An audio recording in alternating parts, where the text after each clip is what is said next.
اعوذ باللہ من الشیطان الرجیم، بسم اللہ الرحمن الرحیم۔ آج ہم سورہ بقرہ سورت نمبر 2 اس کی آیت اور ایک اور دو کور کریں گے۔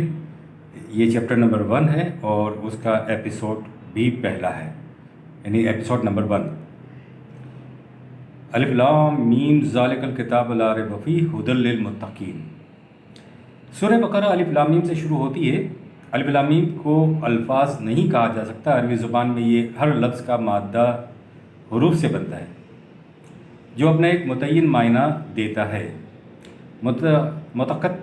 مقطعات کو لفظ کی طرح نہیں پڑھا جاتا چونکہ یہ قطع کیے ہوئے حروف ہوتے ہیں، لہٰذا جس طرح انگریزی میں ایبریویشنز مخففات کو الگ الگ پڑھا جاتا ہے، اسی طرح عربوں کے ہاں عبرانی زبان اور تورات میں بھی اور سیمیٹک ریس سامی النسل میں ان کے ہاں زبان کا ایک اسلوب تھا۔ ان کی شعراء کے کلام کے شروع میں نفس مضمون کے طور پر یہ مخففات آتے تھے۔ عربوں کے ہاں مختلف حصوں میں قبائل کی زبان مختلف نام سے مشہور تھی۔ خطہ حجاز میں قریش کے قبیلے کی زبان عربی مبین واضح عربی زبان کہلاتی تھی۔ اس طرح سے دوسرے قبائل تھے، ان کی زبانوں کے اپنے نام ہوا کرتے تھے، اور اسی عربی زبان میں قرآن نازل ہوا قریش کی زبان میں عربی مبین میں۔ ایک رائے یہ ہے کہ یہ اللہ تعالیٰ کے اسماء الحسنہ یعنی صفات خداوندی کے لیے مخففات کا استعمال ہے۔ یہاں پر الف اللہ کے لیے ہے، لام علیم کے لیے اور میم حکیم کے لیے۔ وہ لوگ تعین مفہوم کے لیے کسی بھی حرف کو لے لیا کرتے تھے۔ ذالک الکتاب لا ریب فیہ 2/2۔ الکتاب کا مفہوم ضابطۂ قانون ہے۔ الکتاب سے مراد ایک خاص ضابطۂ قانون ہے جس کے لیے شیرازہ بند ہونا شرط ہے، یعنی منتشر اوراق کا شیرازہ بند ہونا یہ شرط ہے۔ صحف اس شرط سے خالی ہوتا ہے۔ اس کتاب کی پہلی خصوصیت یہ ہے کہ یہ لا ریب فیہ 2/2 ہے۔ یہ حقائق ہے، صداقت ہے، یقینی شے ہے، مشکوک شے نہیں ہے۔ ریب کے معنی نفسیاتی الجھن، اضطراب، بے چینی کے ہوتے ہیں۔ انسانی دنیا میں ایک تو یہ ہوتا ہے کہ وہ ذہنی طور پر قیاس آرائیوں میں گرفتار ہوتا ہے جس سے اسے قلبی اضطراب اور بے چینی ہوتی ہے۔ یہ صحیفہ خداوندی الکتاب اس کے علاج کے لیے نسخہ شفا ہے۔ قرآن کریم کی دوسری صفت ہدن ہے جو اس کتاب کا مقصد ہے۔ یہ ہدن للمتقین 2/2 ہے، ایسی رہنمائی جسے تلاش نہ کرنا پڑے اور خود ابھر کر سامنے آ جائے، ہدن کہلاتی ہے۔ اس رہنمائی کے لیے متقین کے لیے شرط کیوں رکھی گئی ہے؟ جو پہلے ہی سے صحیح راستے پر چل رہا ہو، متقین کا مطلب تو ہم یہ سمجھتے ہیں کہ وہ پہلے سے صحیح راستے پہ چل رہا ہے، اس کے لیے کتاب رہنما ہے، یعنی اسی کے لیے متقین کے لیے یہ کتاب رہنما ہے۔ اس کے تو معنی بڑے بے معنی سے نظر آتے ہیں، یعنی یہ بڑی عجیب سی بات ہے کہ جو پہلے سیدھے راستے پہ چل رہا ہے اس کے لیے ہدایت کیا کرے گی؟ ایسا اس لیے کہ یہ الجھن ہمارے مروجہ تراجم کی وجہ سے پیدا ہوتی ہے، یہ معاذ اللہ قرآن کا نقص نہیں ہے۔ متقین قرآن کی ایک جامع اصطلاح ہے جس کا مادہ واو کاف یہ ہے۔ کوئی ڈھیلے ڈھالے لباس کے ساتھ خاردار جھاڑیوں کے درمیان سے جب گزرے گا تو ہر لمحہ چوکنا رہے گا، ہر لہجہ اس فکر میں رہے گا کہ کہیں کانٹوں میں میرا لباس الجھ کے نہ رہ جائے۔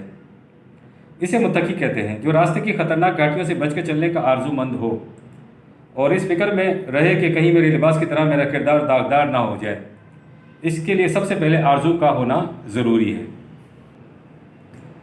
وہ خود یہ چاہتا ہو کہ میں زندہ رہنا چاہتا ہوں اور خطرات سے اپنی حفاظت چاہتا ہوں، تبھی تو وہ ہلاکت سے دور رہے گا۔ ایسے شخص کو متقی کہا جائے گا۔ ایسے متقی کو رہنمائی کی ضرورت ہوتی ہے۔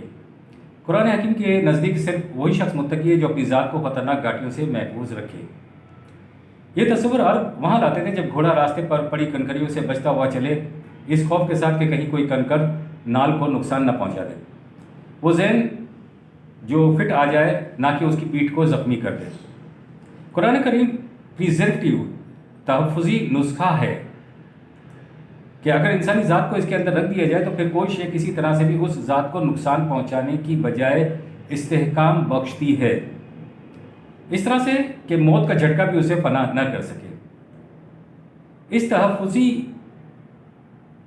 کو الوقایہ کا نام عرب دیتے تھے کہ جس میں کوئی شے رکھ دی جائے تو وہ تباہ نہ ہو، جیسے ہمارے یہاں تھرماس ہوتا ہے، خراب اور پزمردہ نہ ہو اور فساد پیدا نہ ہو۔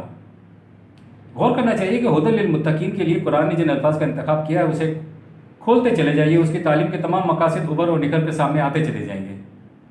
ہمارے یہاں متقی کا ترجمہ بھی پرہیزگاری کر دیا جاتا ہے، بلکہ متقی پرہیزگار تو آپ سنتے رہتے ہیں۔ پرہیز تو نقصان دہ چیزوں سے خود کو محفوظ کر دینا ہے، اس کے بعد منزل تک پہنچنے کے لیے کوئی مثبت پازیٹیو لاحق عمل ہونا چاہیے نا۔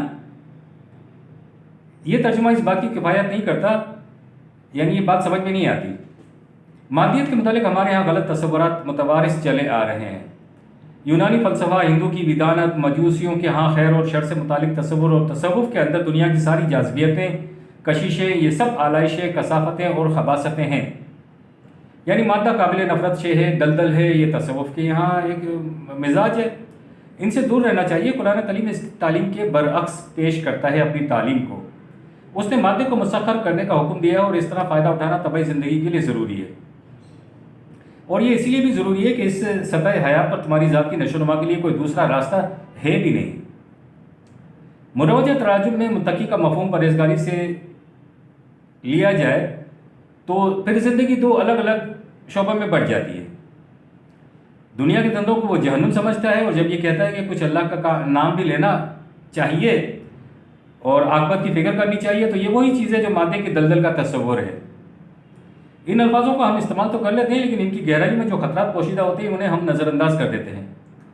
ہم سمجھنے کی کوشش نہیں کرتے کہ قرآن کی روح سے تقویٰ کسے کہتے ہیں۔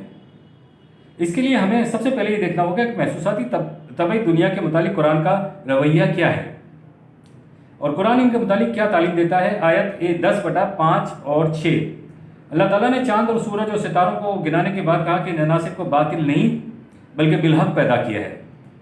یاد رکھو، گردش لیل و نہار اور جو کچھ کائنات کی پستیوں بلندیوں میں پیدا فرمایا ہے،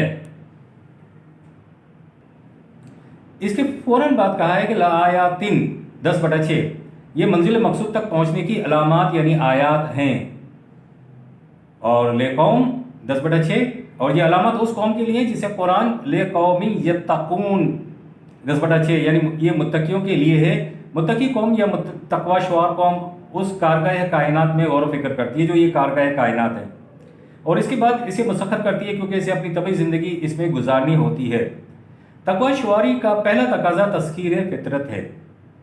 یہ تقوی کی سیڑھی کا پہلا ڈنڈا اور پہلا اسٹیپ کہہ لیجئے کہ خارجی کائنات میں غور، فکر، تدبر کیا جائے۔ جو لوگ قرآن کی تعلیم کو الگ الگ لیتے ہیں وہ یہاں مغالطہ کھا جاتے ہیں۔ قرآن سے تعلیم پوری جامع لینی چاہیے۔ اگر صرف ایسا ہوتا تو یورپ کے سائنسدان متقی کہلاتے، لیکن ایسا نہیں ہے۔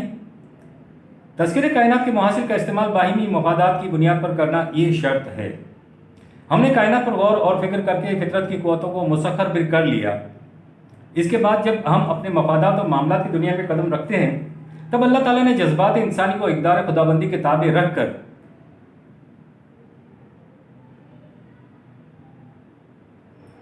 ان سے کام لینا، اسے انسانیت کا شرف کہا ہے۔ اور اقدار خدابندی کو چھوڑ کر اگر کوئی اپنے جذبات اور ذاتی مفادات کا اتباع کرتا ہے تو وہ اسے اتباع شیطان کہتا ہے۔ جب انسان اپنے ہی جیسے انسانوں کے درمیان چلتا پھرتا ہے تو کبھی ایسا ہو ہی جاتا ہے کہ گھومتے گھماتے جب غلط خیال دل میں آ جائے تو متقی کا رد عمل یہ ہوتا ہے کہ وہ فوراً قرآن کی قدر اور قرآن کے قانون کو اپنے سامنے رکھتا ہے۔ یعنی متقی بھی کبھی کبھی بھٹک سکتا ہے۔ شر مستطیرن 6/71، غلط معاشرے میں شر کی چنگاریاں اڑ کر لگ جایا کرتی ہیں۔ یعنی ایسا ہوتا ہے جس معاشرے میں ہم رہتے ہیں تو پھر ایسی چیزیں ہوتی ہیں۔ دانستہ اس نے ایسا نہیں کیا ہوتا، فضا کے اندر سے کوئی شیطانی خیال ذرا سا آ گیا ہوتا ہے۔ تذکروا 7/201، اس نے فوراً قرآن کی قدر اور قرآن کے قانون کو اپنے سامنے رکھا، یعنی قرآن کے اس نور سے اس کی آنکھیں کھل گئی۔ یہ آیت 7/201 کا مفہوم ہے۔ کائنات کے متعلق غور و فکر اور تذکیر یہ خالص انٹلیکچوئل پروسیس، ذہنی عمل ہے، ذہنی چیز ہے۔ ہر قوم، ہر سائنسدان سب کچھ کر سکتا ہے، لیکن ہدی للمتقین، ایسے ہی متقی کے سامنے صحیح راستہ اوپر اور نکھر کے سامنے آ جاتا ہے۔ کائنات پر غور و فکر کرنے والے یعنی لیکن ہدی للمتقین، ایسے ہی متقی کے سامنے صحیح راستہ اوپر اور نکھر کے سامنے آ جاتا ہے۔ صحیح راستہ صرف اسی کے سامنے آ سکتا ہے جو متقی ہے۔ کائنات پہ غور و فکر کرنے والے کو جب وہ قرآن کے اندر اس نقطۂ نگاہ کو لے کر چلتے ہیں تو پھر ان سے پوچھیے کہ کیسی رہنمائی ملتی ہے اور اس رہنمائی سے کیا کیا راستے صاف ہوتے چلے جاتے ہیں۔ یہ کتاب صرف وعظ و نصیحت اور اخلاقیات کی کتاب نہیں ہے، یہ تو متقی کی رہنمائی اس طرح کرتی ہے جیسے ہی ذہن میں غلط چیز کی آمیزش ہوئی فوراً اقدار خداوندی سامنے آ جائے گا اور آنکھیں کھل جائیں گی۔ پرہیزگاری ایک انفرادی شے ہے جبکہ دین ایک اجتماعی نظام پیش کرتا ہے۔ اجتماعی نظام کے بغیر دین کا تصور نہیں ہو سکتا، اور اجتماعی نظام میں تفرقہ شرک ہے۔